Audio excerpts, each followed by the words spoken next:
What up, guys? C'est votre boy Fonzie on the mic ici de Exposé. Et je me trouve ici au Café Vivante, 3336 rue Ontario, avec le seul et unique D-Joyce. Comment tu vas, D-Joyce? Hey Fancy, bah ça va super bien et toi? Très bien, très bien. La neige est en train de fondre peu à peu, mais c'est ça sent l'été. Ouais, c'est bientôt l'été, heureusement, parce que là, je pense que l'hiver, on n'en peut plus, mais tu as fait le déplacement jusqu'ici, merci beaucoup, ça fait très très Mais plaisir. oui, non, mais gros merci à toi, puis un gros merci aussi au Café Vivante. Donc, on est ici avec toi parce que tu vois, Exposé recommence une nouvelle saison. Puis tu vois, comme tu arrives aussi avec des nouveaux projets et tout ça. Mais avant d'embarquer dans les projets, on veut savoir en quelques mots qui est D-Joyce. En quelques mots, je te dirais un chanteur passionné, qui aime les gens, qui aime les connexions humaines, qui aime partager avec l'audience. Et parce que tu sais, oui, j'aime tout ce qui est R&B, soul, j'aime danser, chanter à l'image de Usher, Michael Jackson, mais avant tout, j'ai aussi des messages à passer dans ma musique. Donc je te dirais un artiste social. Ce serait un bon mot, je pense. J'avais lu au fond dans les informations que tu m'avais envoyées, c'est ça, c'est un artiste R&B pop francophone. Pour les gens qui ne savent pas, c'est quoi la différence entre un artiste R&B et un artiste R&B pop? Bah, je te dirais, à la base, moi, je fais pas vraiment de différence dans le sens où quand on a une racine culturelle, musicale, en l'occurrence, j'ai fait du gospel pendant très longtemps. J'ai commencé dans le gospel, j'ai une formation justement gospel. Et ensuite, j'ai écouté tout ce qui était R&B des années 80, 90 et même 2000. Et ensuite, juste le côté pop, c'est parce que on sait que la musique mainstream qui passe à la radio, il y a des formats, des codes, quelque chose des fois d'un peu plus dansant ou autre. Et moins, tu vois, laid back, moins dans ce côté très contemporain du R&B. Donc on va dire que c'est un mix parce que j'écoutais beaucoup de chansons populaires, j'écoutais beaucoup la radio quand j'étais plus jeune parce qu'il n'y avait que la radio chez mes parents. Donc T'écoutais qui dans ce temps-là? dans tout ce qui est pop, j'écoutais tout ce qui est, tu sais, tout ce qui passe à la radio. Donc OK. tu sais, on va dire c'est par exemple il y en a qui vont connaître un Usher dans ses classiques R&B, mais par exemple nous ce qui passe à la radio c'était Yeah par exemple, OK. qui est très rythmé, qui est très dansante ou autre. Et par exemple quand j'ai commencé à écouter Yeah, c'est là que je suis arrivé dans l'album Confession par exemple, OK. avec tout ce qui est très plus très classique R&B. Donc tout ce qui est, je te dirais, plus populaire, qui est plus pour une large audience, c'est là il y a ce côté pop, ce côté, tu sais, les accords un peu faciles de la musique.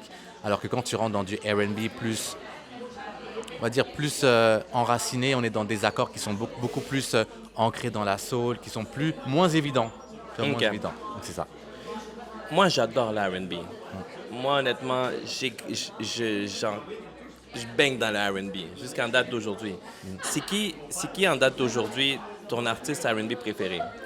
Ah, aujourd'hui préféré, ça restera Aujourd'hui. toujours John Legend. John Legend pour Ouais, vrai? John Legend parce Oh. qu'en fait, avant même qu'il perce avec All of Me, le gros All of Me, moi j'étais un gros fan de So High, Ordinary People, et c'est ça qui m'a vraiment fait rentrer dans le R&B, tu sais, tous ces chants avec ces voix qui viennent du gospel et qui finalement ont tourné un peu ce côté très religieux en finalement chanter l'amour. Tu vois, après il y a forcément tu sais, Chris Brown qui m'a beaucoup inspiré. Et, euh, et voilà, donc John Legend, c'est vraiment comme ma pièce maîtresse du R&B. Toi qui est dans le monde R&B, que tu as vécu justement, tu vois, les grosses légendes comme tu sais, Usher, puis tout ça, puis tu vois l'évolution de maintenant. Maintenant, en date d'aujourd'hui, on a les T.Y. de la scène, on a les The Weeknd. Qu'est-ce que tu penses du R&B en date d'aujourd'hui? Bah, aujourd'hui, je trouve que justement le R&B, tu sais, c'est comme, pour moi, la musique, ça reste toujours générationnel, culturel, et ça évolue au fur et à mesure du temps. Et comme aujourd'hui, les artistes sont beaucoup plus influencés par tout ce qu'ils vont entendre autour d'eux, ce qui fait que tu as beaucoup plus de fusion de musique. Donc, ce qui fait que quand tu écoutes un The Weeknd ou comme tu dis justement un Ty Dolla $ign, ce sont des gens qui sont beaucoup aussi inspirés du hip-hop, qui vont utiliser même des mouvements plus électro-pop et qui vont le fusionner à leurs racines. Et ça donne des musiques qui sont très éclectiques. Donc c'est là où des fois tu vas avoir deux clans. Tu as les clans un peu plus très contemporains qui vont rester sur non, le R&B c'est juste ça. Alors qu'aujourd'hui on a des artistes qui vont s'inspirer de beaucoup de courants musicaux qui font qu'on évolue. La musique évolue. Donc moi on me dit souvent oui t'es un peu old school, oui t'aimes ton Usher, t'aimes ton ça. Mais parce qu'il y a des fois les trucs un peu à l'ancienne que j'aime bien. Mais aujourd'hui tu as des très bons artistes des artistes qui vont justement aller dans une recherche musicale qui ne va pas juste rester ancrée à une seule forme de musique, mais qui vont aller chercher d'autres inspirations. Et je trouve que moi, j'aime bien ce qui se passe. J'aime bien discuter, c'est propre en local ici, discuter autant avec le manager de Blink par exemple, avec une Sha Frank, avec une Awabe qui est aussi plus éclectique, avec une Naima Frank aussi par exemple, donc, ou un Papi J, un Joey Soul qui ont des formules de R&B plus tournées vers le compas, vers le côté afro-caribéen. Et justement, plus on partage la musique, plus justement on vit dans quelque chose qui bouge, quoi. Exactement. Là que tu as nommé des artistes ici de Montréal, tu vois, pendant un certain temps, il y avait Barnève, Corneille, tout ça, puis on n'avait pas autant de Québécois dans le monde R&B, mais maintenant, on commence à en avoir beaucoup. Maintenant, même depuis l'année passée, au Franco, là, Corneille a commencé à faire une journée comme une section plus pour le monde R&B, puis là, on commence à voir plus le côté R&B. On commence à voir aussi, tu vois, un David Campana qui a comme un style, c'est R&B et hip-hop, mais aussi tu as un Blink aussi qui est en train de chauffer la place un peu partout. Qu'est-ce que tu penses, ou Sha Frank aussi, il faut souligner Sha Frank, shout out Sha Frank. Qu'est-ce que tu penses au fond de cette nouvelle génération de R&B? Bah, justement, moi j'adore parce que justement les artistes que tu cites, c'est des artistes avec lesquels j'ai discuté, autant à travers le média que j'ai créé, R&B Connexion, ou même juste à la disque parce que j'ai été nommé avec David Campana et on a comme aussi vécu les mêmes choses pour se dire ok, on voit qu'il y a un R&B qui revient au devant de la scène, mais c'est pas un R&B qui était mort, il a toujours été présent. Et quand tu prends des choses plus underground comme les cyphers, où il y a beaucoup de jams qui se font aussi en ville, où tu as des artistes R&B soul, ou même le soul très, très puriste, et ils font des jams, il y a beaucoup d'artistes qui évoluent en underground. Et ce que Corneille a fait justement avec toute l'équipe de Advance Music Canada, avec Mariem, avec Whitney Bonfils, c'est de se dire, oui, il y a des artistes qui sont un peu sous le radar, et maintenant on va leur donner aussi encore plus de visibilité et de force dans un monde un peu plus populaire comme la disque ou autre, qui fait que maintenant il y a une plus grande visibilité et ça permet aux artistes de pouvoir encore être plus forts et de montrer aux autres artistes qui veulent se lancer, vous avez une place et vous êtes considérés. Parce que il n'y a rien de pire que quand on voit ton projet musical R&B qui est bon et de recevoir non, c'est pas notre ligne éditoriale, non, on partage pas ce genre de musique, alors que on reste des passionnés à la fin de la journée. Donc voilà, je pense que c'est des places comme ça qui manquaient. Et justement, Barnève et Corneille, qui sont des figures emblématiques ici au Québec, d'avoir leur appui, leur aval, de dire ok, maintenant on vous donne un spotlight, maintenant utilisez cet espace qu'on vous donne. Et donc ça, je trouve que c'est vraiment beau ce qui se passe. D'après toi, pourquoi Montréal est considérée comme une ville qu'on a beaucoup de retard là-dedans, comparé à, mettons, aux États-Unis, en Amérique latine ou même en Europe aussi? Pourquoi on est beaucoup en retard, tu penses, de ce côté-là, comme, mettons, pour que le R&B rentre bien ici? D'après toi, qu'est-ce que tu penses? Oh, wow! Tu sais, ça, c'est une question que je pense on n'a pas vraiment la réponse parce que, tu sais, Montréal, c'est quand même un berceau culturel qui est multiple. Autant, comme tu disais, il y a des latinos, des afro-descendants, des haïtiens, c'est quelque chose de très, tu sais, un peu comme le festival Afro-Monde, c'est très multiculturel. Maintenant, aux États-Unis, il ne faut pas oublier que le berceau de la musique noire, ça reste lié malheureusement à l'esclavage. Donc il y a toute une racine qui date, c'est trop loin pour nous, donc c'est quelque chose qui est culturellement enraciné. Maintenant, je pense que, tu sais, même quand, tu sais, moi j'ai commencé en France, et souvent on se disait, mais pourquoi est-ce que le R&B n'a pas perduré, etc. C'est juste parce que, culturellement parlant, il n'y a pas quelque chose, un socle dur qui est là. Maintenant, ça n'empêche qu'on a des artistes qui sont très bons, et je pense que d'avoir plein d'artistes qui vont défendre leur musique, créer leurs choses propres à eux, ça va créer une culture, créer une communauté, se rassembler, faire des shout-outs et que les gens collaborent ensemble. C'est ça qui va faire que ça va cristalliser un mouvement, parce que pour faire un mouvement, il faut, oui, des médias, des artistes, etc. Mais si 100%. Les gens ne collaborent pas ensemble, ça ne marche pas et ça va être juste des personnes qui vont aller de leur bord.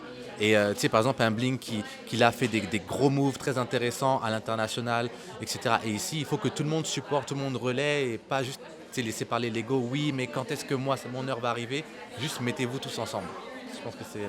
L'ego musical, c'est fou. Ouais. C'est un truc qui revient toujours.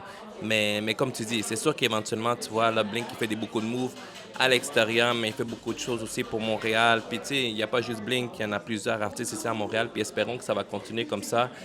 tu vois, l'année passée, au fond, au niveau R&B, dans les Franco, il y a eu comme justement une section juste pour le monde R&B. Espérons que ça va continuer encore cette année. Puis justement, en été, on verra Ouais. d'autres artistes et tout. Une question que j'ai pour toi.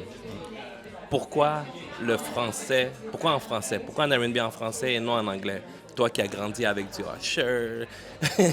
Parce que je parle très mal anglais. Je parle très très très mal anglais. Et tu vois, quand je suis parti de la France pour arriver au Québec, c'est ce que j'ai aimé, ce côté francophone, français. La langue française est belle. Donc oui, on va pas sonner, en tout cas personnellement, je vais pas sonner comme un Américain et j'ai pas envie de sonner comme quelqu'un d'autre. J'apporte ma propre couleur, mes inspirations, mes influences. Mais ouais, non, j'étais très très nul en anglais. Donc j'avais soit le choix, chanter en français ou en camerounais, dans un de nos dialectes. Parce qu'avant tout, je reste camerounais. Mais non, je pense que le R&B, c'est avant tout. C'est quelque chose de très. Je sais pas comment expliquer. Tu vois, le hip-hop, Ouais. le hip-hop, c'est pas juste des rappeurs, c'est aussi des gens qui vont faire des graffitis, il y a de la danse, il y a des MC, il y a La des. culture, c'est ça, la C'est culture très hip-hop. culturel. Donc c'est pour ça que quand on se voit dans des galas, il y a aussi le look qui compte quand tu veux appartenir à cette communauté R&B. Il y a toute une esthétique qui va avec. C'est très culturel. Et c'est ça que je veux qu'on se réapproprie et pas juste dire ok, le R&B c'est des gens qui vont chanter des relations toxiques. C'est pas que ça. Tu sais, les rappeurs, c'est pas que ceux qui vont chanter la rue, c'est pas que ça, ça vient tout dans une vibe. Quand tu grandis ensemble, c'est pour ça que j'adore le R&B. Exact. Puis tu vois, pendant un temps aussi, le R&B, moi quand j'ai grandi avec le R&B que j'ai grandi, c'était beaucoup R&B love. C'était beaucoup love, tu sais, comme il a brisé le cœur du gars ou de la fille, c'était beaucoup ça. Mais maintenant, on dirait que ça va plus loin. Tu sais, on dirait que là, il y a beaucoup de situations, ça peut aller jusqu'à un truc, je sais pas moi, mettons un truc street, un truc genre money, un truc vraiment une chose de la vie, c'est comme ça va plus loin. Puis je trouve ça intéressant aussi parce que, mais en même temps, j'aime ça aussi que ça revienne au côté love. Parce que l'R&B, comment je l'ai connu, c'est comme ça. Mais tant mieux, si ça évolue, tu sais, qui me convainc, Ouais. puis de là, je vais continuer à écouter ça. Ouais, bah, c'est parce que tu sais, le love, forcément, ça reste des situations qui sont de la vie de tous les jours. Le commun, tu sais, tu peux ne pas aimer le R&B et te reconnaître dans une chanson love parce que tu as eu le cœur brisé ou tu es tombé en amour, etc. Et des fois, on oublie que les premières chansons vraiment fortes R&B, ça reste aussi des situations de société. Marvin Gaye, What's Going On, c'est une chanson pour mettre un point d'honneur sur des situations politiques qui ne se passent pas bien pour la situation et la cause des personnes noires. Donc, tu sais, Aretha Franklin, quand elle chante des choses, c'est aussi pour la cause des femmes noires, etc. Donc, c'est pour ça que, oui, il y a ce côté love, mais il ne faut pas oublier que le R&B, tout comme aussi le rap, c'était aussi des chants et des courants musicaux pour venir parler de choses concrètes et réelles. Et je pense que on le vit aussi dans le hip-hop, le rap, bon, même si je ne suis pas dans le rap, mais il y a beaucoup de rappeurs qui étaient là pour dénoncer certaines choses, des choses pour lesquelles ils n'étaient pas d'accord, des diversités qu'il y avait dans la société. Et je pense que c'était ça aussi les messages forts. Donc maintenant, grâce à ça, ça a donné la chance à des rappeurs aujourd'hui de pouvoir rapper sur oui, ils ont fait telle épicerie et qu'ils ne sont pas contents. Mais en vrai, dans le fond, c'est des inégalités, finalement, tout simplement, sociales qu'on vient revendiquer en musique. 100%. Est-ce que toi, tu te considères comme un lover? Comme un lover, moi, je suis un éternel lover. Ouais. Moi, je crois en l'amour, je suis fan de l'amour, je chante l'amour, je défends l'amour. Mais j'essaie d'aller aussi au-delà parce que, tu sais, dans l'amour, il y a aussi, oui, les relations toxiques. Le R&B, on est en phase. Mais des fois, quand tu es trop dans quelque chose de toxique, il peut y arriver des débordements, violences conjugales, des femmes enceintes et des fois, les pères abandonnent leurs enfants. Donc, il y a des situations qui découlent de tout ça. C'est pour ça que mon deuxième album, Grand Garçon, venait aller parler de ces sujets-là, de il y a quoi après. C'est pourquoi, oui, une relation toxique, mais qu'est-ce qui s'est passé après? La femme est tombée enceinte, ou etc. Mais je reste un éternel lover. C'est pour ça que mon troisième album, je reviens à ce que j'aime en parlant de ma propre réalité aussi. Et ouais, non, lover dans l'âme. Intéressant. Avant de parler sur tes albums, parce que j'ai beaucoup de questions, j'ai des questions sur ça aussi, il y a un point que je voulais souligner. J'avais vu justement dans les informations que tu m'avais envoyées que tu avais ouvert à un moment donné, faire la première partie pour Truth Hurts. Ouais, exactement. Truth Hurts, moi je l'ai consommé avec la chanson Addictive, pour ceux qui savent, les Reels. Addictive avec Rakim, produit par Dr. Dre. Addictive, ça a été on repeat pendant longtemps. Là. Jusqu'à aujourd'hui, je vais toujours le consommer. Puis comment a été ton expérience genre, à avoir ouvert pour elle? Alors, mon expérience, sachant que j'ai ouvert pour elle, justement, c'était à Paris, c'était dans un bar et elle a chanté que Addictive. Ah ouais? Ouais, à 2 h du matin, elle a chanté Addictive et après, elle est partie. Donc, c'était un peu comme une soirée. Tu sais, les performances qu'on a souvent dans les bars où l'artiste il vient, il performe peut-être 2-3 chansons, après il s'en va. OK. C'était ça. Et en fait, ce qui s'est passé, c'est qu'à l'époque, c'était le premier label dans lequel j'avais signé. Et je me souviendrai toujours parce qu'en fait, ils m'ont dit, oui, tu vas chanter dans un club. Et c'était la première fois que je chantais dans un club. Et en fait, ils m'ont dit, tu vas chanter en playback. J'ai dit, mais moi, je chante pas en playback, je suis un chanteur, je suis là pour venir chanter. Exact, c'est ça. Et on m'a dit, oui, mais dans les clubs, il n'y a pas de conditions, tu sais, on n'a pas de retour ou autre, donc il faut que tu chantes en playback. Tout le monde fait ça. Et donc, c'était une expérience à la fois traumatisante parce que je m'étais justement pris la tête avec justement la personne qui m'avait booké à cet événement en disant, moi, je veux chanter en live, etc. Donc, finalement, j'ai chanté en playback. Mais c'était une expérience où j'ai compris ce que c'était le monde de la musique, le business, parce que j'ai fait beaucoup de premières parties à ce moment-là. Dans cette époque, j'ai fait True Heart, j'ai fait Colonel Rayel, j'ai fait Marvin, j'ai fait Soumia, j'ai fait Magic System. Et en fait, je me suis rendu compte que des fois, j'arrivais dans des shows où on me bookait en première partie et j'étais pas payé. Mais par contre, dans les coulisses, je voyais les gens qui s'échangeaient des billets. Mais quand je te dis, c'était des cachets énormes. Et en fait, je me suis vraiment rendu compte que oui, il y a ce que nous, on croit qu'on voit sur les réseaux sociaux, où à l'époque, il n'y a pas de réseaux sociaux encore. Mais il y a une réalité aussi business de la musique. Et donc, très bonne expérience, mais qui m'a quand même fait réaliser beaucoup de choses musicalement. Puis là, en date d'aujourd'hui, est-ce que tu considères que tu vis de musique ou il y a encore comme... C'est encore nébuleux ou... Est-ce que tu vis de musique aujourd'hui? Alors aujourd'hui, à l'heure où on se parle, oui, je fais 100% de la musique. C'est un essai. C'est un test en me disant que voilà, aujourd'hui, financièrement, j'ai trouvé comme un cercle vertueux qui me permet de pouvoir produire ma musique, de pouvoir sortir des chansons.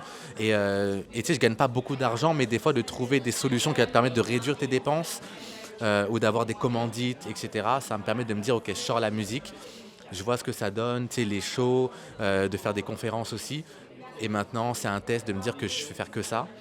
Et si jamais j'ai besoin de retrouver un job, c'est pas grave parce qu'au final, de continuer à faire ce que j'aime, c'est le plus important. Donc si je dois avoir un 9 à 5 à côté, je le referai, il n'y a pas de souci. Mais c'est vrai que de partir sur des risques, parce que c'est des risques aussi financiers. Exact, c'est ça. Et, mais tu vois, je fais un gros shout-out à par exemple Mariem qui des fois rentre nos chansons à SiriusXM et qui nous permet d'avoir aussi de l'argent derrière parce que ça paye beaucoup. C'est des gens comme ça dans l'industrie qui font des choses pour nous et qui font que ça devient comme un tremplin pour nous pour aller jusqu'à nos objectifs. Donc, c'est ça. Non, exactement. Puis il faut... Moi, ce que je dis beaucoup aux artistes, c'est qu'il faut se lancer. Il faut que tu te lances. Si tu ne te lances pas, si tu ne donnes pas à 100%, à moins que tu sois la personne voix spéciale, un Justin Bieber ou je sais pas moi, mettons le prochain Usher ou Chris Brown ou The Weeknd, c'est une autre affaire, mais il faut que tu continues, il faut que tu travailles, il faut que tu fonces, la constance. Ouais. La constance, ça c'est un truc que les gens ne comprennent pas trop, la constance. Si tu aimes vraiment ça, tu vas trouver façon de continuer, puis tu vas trouver une équipe, puis c'est ça, let's go. Donc là, pour tes albums, là justement, tu es en train de travailler pour ton 3e album que tu vas sortir très bientôt. Ouais. Mais je veux souligner, ton premier album qui s'appelle Un Grand A, sorti en 2023. Puis là, ton 2e album qui s'appelle Grand Garçon, sorti en mars 2025. Donc, ça fait déjà 1 an que tu l'as sorti. Puis, le nouvel album qui s'en vient, ça va être quoi le nom de l'album? Alors, l'album s'appelle L'heure d'aimer. L'art d'aimer. Ouais. Et en fait, c'est un peu un parallèle avec mon premier album, parce que tu sais, ça fait comme une petite suite, L'heure d'aimer avec un grand A. Donc, grand A pour amour. Donc là, c'est L'heure d'aimer. Et comme tu l'as dit, oui, j'ai sorti 2 albums. Tu sais, j'ai fait 2023, 2025 et là, 2026, c'est mon 3e album. Sachant que j'avais commencé ce 3e album avant le 2e. Oh ouais. Oh. Et en fait, c'est comme si... j'ai toujours voulu faire un hommage à ma mère en musique. C'est pour ça que Oh Mama que j'avais sorti, quand j'ai vu l'engouement qu'il y avait sur Oh Mama, qui parlait de violence conjugale, toutes les femmes survivantes que j'ai rencontrées, les organismes, j'ai vite compris que je ne pouvais pas rester juste avec un single sur cette chanson-là et aller sur vraiment mon histoire. C'est comme si j'avais trouvé que c'était le moment pour raconter mon histoire de la plus belle des façons. Surtout qu'en 2024, j'ai eu la nomination à la disque et là, je sentais que je pouvais passer des messages. Donc Omama s'est transformé en garçon, grand garçon.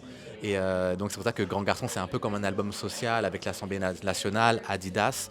Mais j'étais en cours de travail de l'heure d'aimer. Donc j'ai comme repoussé un peu l'heure d'aimer pour me dire, bah voilà, maintenant que j'ai fait ce que j'avais à faire pour rendre hommage à ma mère, maintenant je peux enfin trouver l'amour véritable et le chanter en musique. Du coup. L'art d'aimer. Puis ça, tu penses de sortir pour quand, l'art d'aimer? Il sort là le 10 avril. Ouais. Ça arrive trop vite. Je suis trop content. En fait, c'est bizarre parce que c'est un projet que j'ai mis quand même du temps à écrire parce que j'ai eu aussi un autre projet entre-temps, mais qu'il s'est vraiment dessiné au fil des dernières années où je me suis senti tellement bien ici au Québec, bien pour sortir ma musique. Je me suis senti compris quand je performais sur stage parce que j'ai fait quand même pas mal de festivals l'été dernier. Je sentais que j'avais ma place pour faire la musique que j'avais envie de faire. Donc voilà, je sors les projets et j'attends pas d'avoir des succès. Des fois on se dit si le premier album marche, je vais en sortir après un deuxième. Si ça marche pas, j'attends. Je fais la musique parce que j'aime ça avant tout. Exactement. Puis je trouve ça important aussi de sortir la musique. Il y en a beaucoup qui gardent oh non, ça c'est le hit, qui travaillent genre peut-être 10-15 fois sur la même chanson pour retrouver le meilleur son. Mais non, il faut que tu le sortes. Tu le sors. Tu sais jamais qu'est-ce qui va frapper ou qu'est-ce qui va pogner. Mais c'est sûr, moi je trouve ça intéressant aussi, des artistes comme toi qui ont un beau concept aussi pour les albums. J'aime ça, les albums avec concept. Tu vois, le grand A, grand garçon, puis là justement l'art d'aimer que tu amènes. Puis justement, tu as trouvé l'art d'aimer avant de sortir le dernier album. Ça, je trouve ça intéressant aussi. Justement, comme que tu travailles sur un album pendant que tu travailles sur un autre album, ça, c'est incroyable. Puis ça va être un album complet, c'est pas un EP, là. Non, complet. Album complet, 10 chansons. J'aime bien les 10 parce que tous mes albums ont 10 chansons. Mais ouais, 10 chansons complets avec, oui, tu sais, des chansons beaucoup plus pour la radiophonique, mais il y a des chansons qui sont juste des track albums qui viennent raconter quelque chose. Tu sais, je te donne un exemple. Il y a une chanson qui s'appelle Solo, par exemple, où je viens de parler de la solitude qu'on peut ressentir. Des fois, même quand tu peux être dans une relation, mais tu n'es pas compris ou tu n'es pas dans la bonne relation, tu te sens parfois très seul que si tu étais célibataire. Et du coup, quitter une relation toxique pour finalement se prendre en charge, se prendre en main, se retrouver tout seul. Des fois, c'est aussi important pour après trouver quelqu'un qui va te correspondre. Donc, il y a beaucoup d'introspection avant de se dire « Ok, j'aime réellement et j'aime sincèrement ». Nice, nice. Puis, est-ce qu'il y a des collaborations dedans? Ouais. Ou c'est surprise? Non, je pense qu'à ce moment-là, quand l'entrevue va sortir, ce sera plus surprise. Mais déjà, on sait qu'il y a la collaboration avec Sandy Duperval qui est sortie, I Love You. Exact. Et, très belle chanson en passant. Merci Beau beaucoup. vidéo aussi. Nice. Ouais, Sandy a été juste incroyable parce que c'est quand même une femme qui a fait la première partie de Bob Sinclair, qui a fait Star Academy, qui a fait des tournées internationales. Et finalement, je l'ai dans mon projet.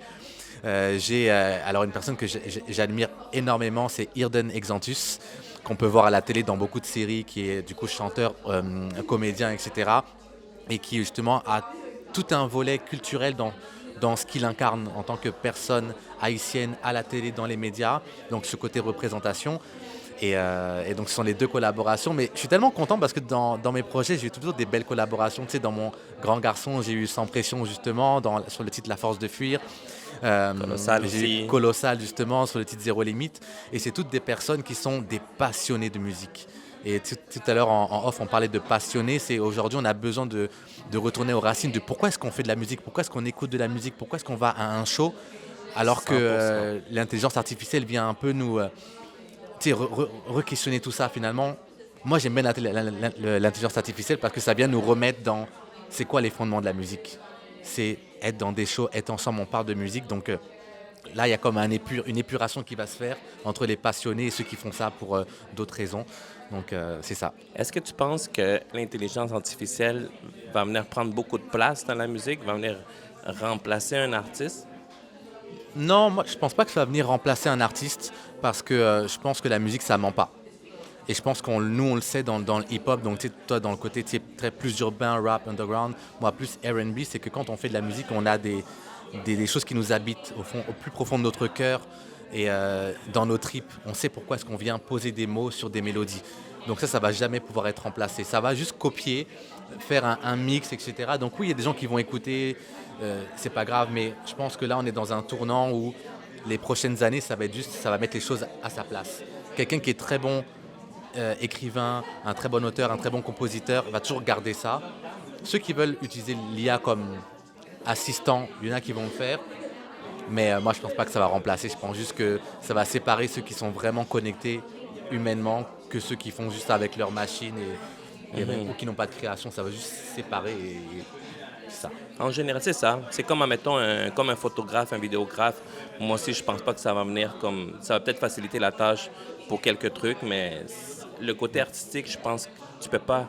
Une machine ne peut pas le remplacer. Ouais. La grosse inspiration, non, c'est ça. Moi, je pense pas aussi. Là, moi, je suis curieux aussi. Dans un de tes projets, tu avais fait une collaboration avec Adidas. Ça, c'est dans le grand A. C'est ça, hein, non? Ouais, avec Adidas, ça, exactement. C'est ça. Puis, tu avais fait la collaboration avec Adidas. Comment ça s'est passé, cette collaboration avec Adidas? Explique-nous. Alors, ça s'est passé de la manière la plus simple et la plus compliquée.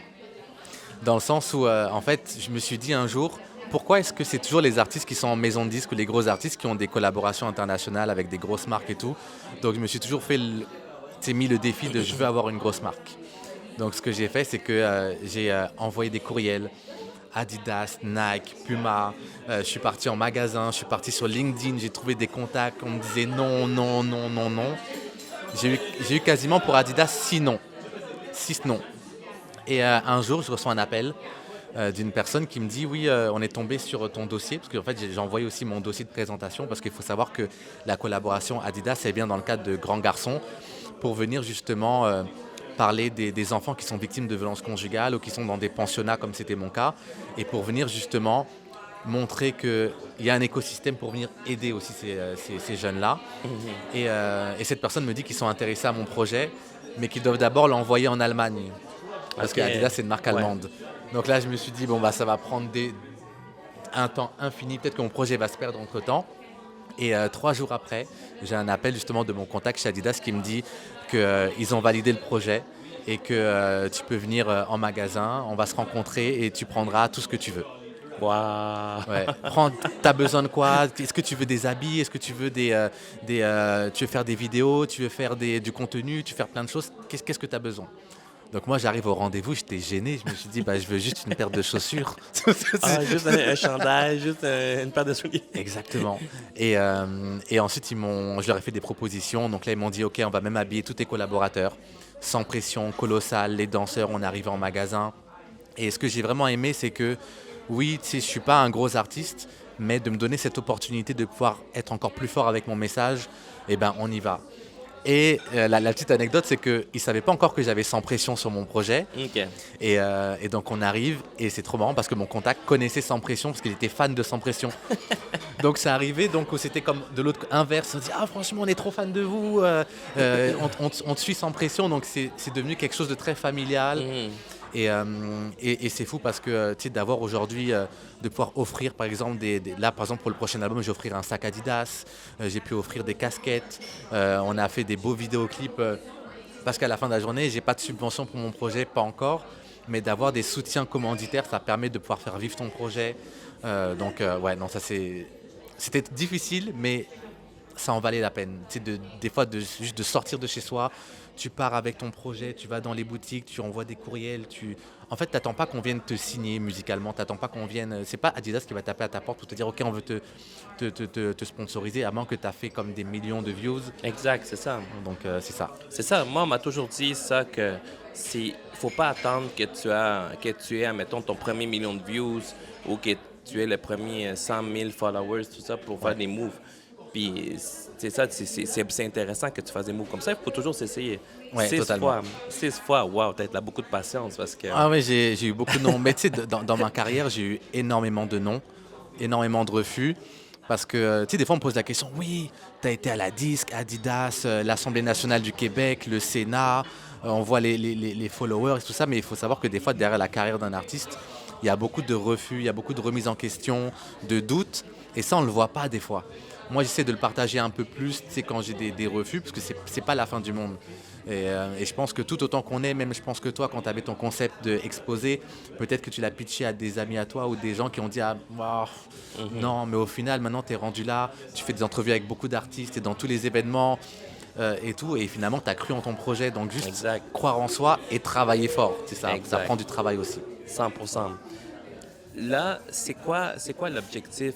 C'est quoi ton objectif, au fond, pour les prochaines années? Comme là, tu t'en vas avec un nouvel album. C'est quoi ton objectif futur? Comme, mettons, d'ici 5 ans, c'est où tu te vois, c'est quoi l'objectif de D-Joyce? Ouais. Bah, moi, tu vois, sur du long terme, je me suis toujours dit que j'ai envie d'avoir des plateformes où je peux justement donner la chance à des personnes un peu comme moi, que ce soit des jeunes qui ont des rêves, que ce soit des artistes qui veulent se lancer, que ce soit des personnes qui sont sous-représentées pour leur donner la parole. Les femmes aussi à travers la violence conjugale, et que finalement tout ce que je suis musicalement, un chanteur, un danseur, quelqu'un qui vient raconter son parcours de vie, que je puisse le transmettre et donner la place pour d'autres. Donc oui, je fais ma carrière, etc., il n'y a pas de souci. Mais après, j'ai envie juste de redonner. C'est pour ça que, justement, par exemple, R&B Connexion, c'est pour justement concentrer tous les artistes du R&B pour qu'on puisse parler de nos réalités, parler de... 100%. tu sais, c'est quoi un artiste que tu sois autant de l'avant, comme tu sais, une Sha Frank, par exemple, qui est déjà comme une structure, qu'une Anne Julie qui est plus indépendante. Tu sais, qu'est-ce qui fait qu'aujourd'hui, on est ensemble et qu'on peut se porter les uns les autres? C'est ça un peu mon but sur du long terme, faire des conférences, je veux... Ouais, c'est ça, juste comme partager un peu tout ce que j'ai vécu. Nice. Je suis curieux. Je veux savoir, c'est quoi ton featuring de rêve? Bah, mon featuring de rêve est mort parce que ça aurait été avec Michael Jackson. Wow. Parce que... Ben oui, c'est ça. Ouais. Michael Jackson, c'est...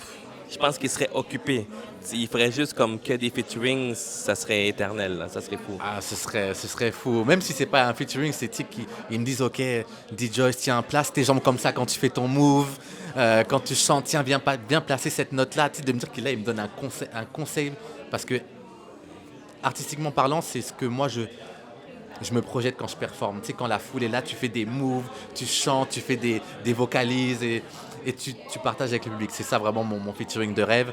Et après, je te dirais plus sur les featuring, j'aime bien collaborer, mais plus sur des personnes qui ont des choses à raconter, qui ont des vécus à partager, quelqu'un qui va me parler de sa situation et qu'on peut partager. Et voilà, autour d'une musique, je trouve que c'est vraiment fort. Et c'est par exemple la collaboration avec Irdens Exantus, quand il vient poser ses lyrics, je sens qu'on a un vécu un peu similaire dans certaines choses et qu'en musique on le partage. Et il n'y a rien de plus beau qu'après, lorsqu'on le partage sur scène, bah, on dégage une même émotion. Donc c'est ça. Mais définitivement Michael Jackson. Wow. Rest in peace, Michael Jackson. Avec Lia, qui sait. Je vais faire un featuring avec Lia, avec Michael Jackson. Donc, le prochain album de D-Joyce, L'Art d'aimer, qui va sortir le 10 avril, qu'est-ce qui s'en vient? Comme là, tu as le lancement de l'album. Est-ce qu'il y a des spectacles qui s'amènent pour l'été? Est-ce qu'il y a comme déjà des trucs que tu peux nous dire? Alors oui, il y a des choses que je peux déjà officiellement dire. Alors oui, il y a des festivals un peu comme chaque année. Il y aura un lancement d'album le 15 avril. Donc ça, c'est uniquement sur réservation et sur invitation, excusez-moi. Et ensuite, cet été, on pourra me voir... Attends, on sort, c'est quelle date? Alors déjà, on va me retrouver au Festisap. Okay. Ça, c'est le festival international du Congo. Donc ça, c'est le 26 juillet. Ensuite, on va me retrouver dans un festival que je ne peux pas encore donner le nom, qui est à Montréal, au Vieux-Port. Je ne peux pas encore donner le nom. Et sinon, les dates vont arriver au fur et à mesure. Et c'est ça, ouais, des beaux festivals, des places pour juste même performer, rencontrer d'autres artistes. Et c'est ça. Ça va juste pas arrêter. Puis honnêtement, je te souhaite, mais Exposé te souhaite le meilleur pour ce qui s'en vient, pour ton album. C'est sûr qu'on va être là, on va être actif, on va regarder de proche dans ton projet, tes spectacles, on va être là, on va en parler, on va rediscuter, on va rire. Ah, merci beaucoup, ça fait plaisir. Donc, je ne sais pas si où est-ce qu'on peut te retrouver dans les réseaux sociaux pour les gens qui désirent te follow ou écouter ta musique? Ouais, bah tout simplement, vous pouvez me retrouver sur Instagram où là je suis le plus actif. Donc Instagram D-Joyce Music et sinon Facebook D-Joyce officiel, YouTube. De toute façon, vous tapez D-Joyce, même si vous tombez sur un vieux article, il y aura mes réseaux, vous tombez et vous pouvez me retrouver sur Exposé. That's it. Winch. So guys, c'était Fonzie ici de Exposé avec D-Joyce. Peace.